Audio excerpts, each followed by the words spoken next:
There's no coincidence that Mr. Morgan is one of the most successful people because he's one of the most goal-driven people I've ever met. And I can still remember when I was a freshman, and I don't know if you remember this, and the first time I ever had a one-on-one sit-down conversation with him when it was just me and him, and imagine an 18-year-old, much skinnier Wes. Sitting down, and no joke, within the first 2 minutes, he asked me, "Hey, Wes, what's your 5-year plan?" Well, I don't know about you, but sometimes he could be a little intimidating to me, especially at 18. So my answer was, to get out of college. And notice that wasn't a statement, that was a question, right? So I was asking for approval. I was asking for a suggestion. I was probably asking what the definition of a goal was, more than likely. I had no clue. I had never had anyone ask me that question, and I'd never thought about anything like that. Not only has Mr. Morgan mastered his goals, not only has he maximized his 1%, but through his questioning of an unsuspecting freshman, or putting a scholarship program together like this, just like Carnegie and just like Hill, he wants us Pi Caps to maximize our 1% and maximize our lives. And I do appreciate for that because it did change my life. So thank you for that. So let's talk about goals for a second. In a recent Harvard study, they said that only 3% of Americans are what they classify as successful. They went on to say that 30% of us are someone that they classify as moderately successful. And a whopping 2/3 of us they classified as simply watching life pass us by. They went on to say that what was missing for most of us was goals. And those goals are what began the separation of those 3% extremely successful people from the rest of us in the pack. Just like Napoleon Hill, Harvard said that you need goals that are defined, specific, written down, and put in a place where you can see them multiple times a day. And you have to have goals that don't end in a question mark like mine did 14 years ago. They have to be yours. So just remember this one thing when you're thinking about goals. It's better to aim high and miss than it is to aim low and hit it. You're Pi Caps. This is no place to aim small. This is Northwestern. This is no place to dream small. So dream big. Let's talk about number 2. Number 2 is planning. You have to have a plan. If you can stumble and bumble your way all the way to hitting your goals, then were your goals really hard to, high enough? You have to have a plan, and you have to put that plan down on paper. Just like a goal, that is a very important step. You need to have those plans because from time to time to figure out what's working, look at them, figure out what's working, figure out what's not working, and look and figure out what's moving you in the right direction. And then you also need to remember the immortal words by one of the greatest philosophers of our day, Mike Tyson. Everybody has a plan until you get punched in the mouth. And that's so true. Life is not like a Little League game where we don't keep score. There are clearly defined winners and losers. And remember, you're not special. Remember that part? You're not special. So life doesn't care about your feelings. James Penny Cash, at the age of 56, went bankrupt and couldn't feed his family, couldn't feed himself before he went on at 56 to establish J.C. Penney and became one of the richest men in the world. We all know about Thomas Edison and his 1,000 tries to find the right filament to make a light bulb and how that worked out. We're not sitting in the dark tonight. And we've all heard the stories about how Abraham Lincoln failed over and over and over in every election he ran in until he won the most successful presidency, or won the presidency of the United States and became one of the most successful and remembered presidents of all time. These men, like countless other successful people before them, had a goal, they had a plan, and then they got punched in the mouth. And we're going to get punched in the mouth too from time to time. These men did something that only those Harvard 3%ers do differently than most of us. They did something that separates us from the vanilla-like blandness of the similarities that we all have. They kept going. They kept going. Why? Because they had the right attitude. And that's number 3, it's attitude. I know Chris talked about this last year. It was about attitude. You just can't have attitude. You have to have the right attitude, which is a positive attitude. Did you know it takes just as much effort to have a positive attitude as it does a negative attitude? I tell my wife that every morning when we get up.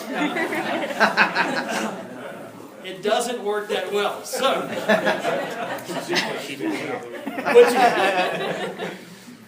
You have to have the right attitude to maximize your 1%. Henry Ford has a famous quote saying, if you think you can, if you think you can't, either way, you're exactly right. Before you can be who you want to be, you have to start acting like who you want to be. Your goals, you have to have goals, you have to have a plan before you know what you're going into, because you're going to fail from time to time, and you have to have a positive attitude that's bulletproof, fireproof, waterproof, life-proof, and proof from anything, because you're going to get knocked down. There's going to be ups and downs and goods and bad. You have to have an attitude that knows that when life starts swinging, that you're going to start swinging back. And when life knocks you to the mat, you're going to grab the rope and say, no, no, no, not yet. I've got one more round. Remember, it's not easy. That's why only 3% of the people make it. It's not easy, but you get to determine when the last round's actually going to happen. Failing is okay. Failing is all right.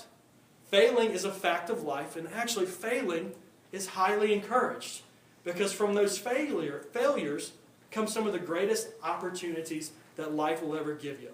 So that brings me to my last point. It's action. You have to have action. Remember when I said life is not like a Little League game where we don't keep score? Well, it is like a Little League game in the fact that we all get to play.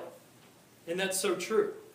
It amazes me, though, how many people take themselves out of the game of life to ride that pine bench in the dugout. We do this to ourselves. And it just blows me away, all the good excuses that we can come up with.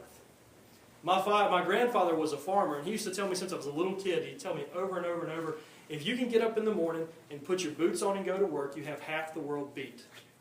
And unfortunately, that statement is so true.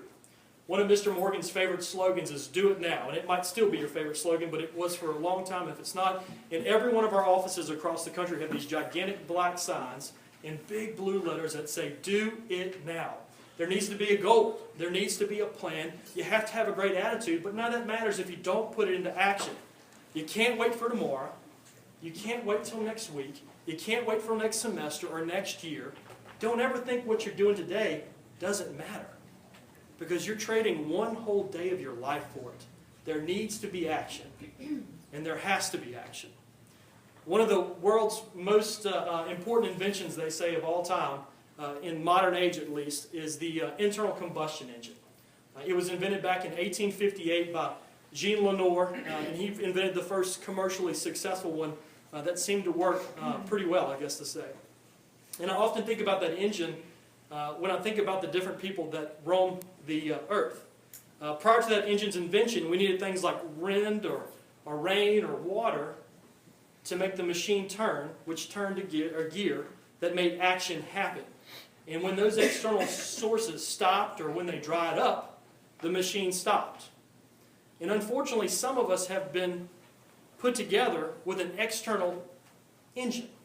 And that's just not good. Think about that for a second. What motivates you now that you're in college? Is it the fourth hit of your snooze button each morning? Is that your motivator? Is it a college professor, or is it a chapter advisor like Doug that gets you motivating? Did your external engine lose all of its power when you woke up one morning and realized Mom wasn't coming to college with you? Was that when your engine lost its power?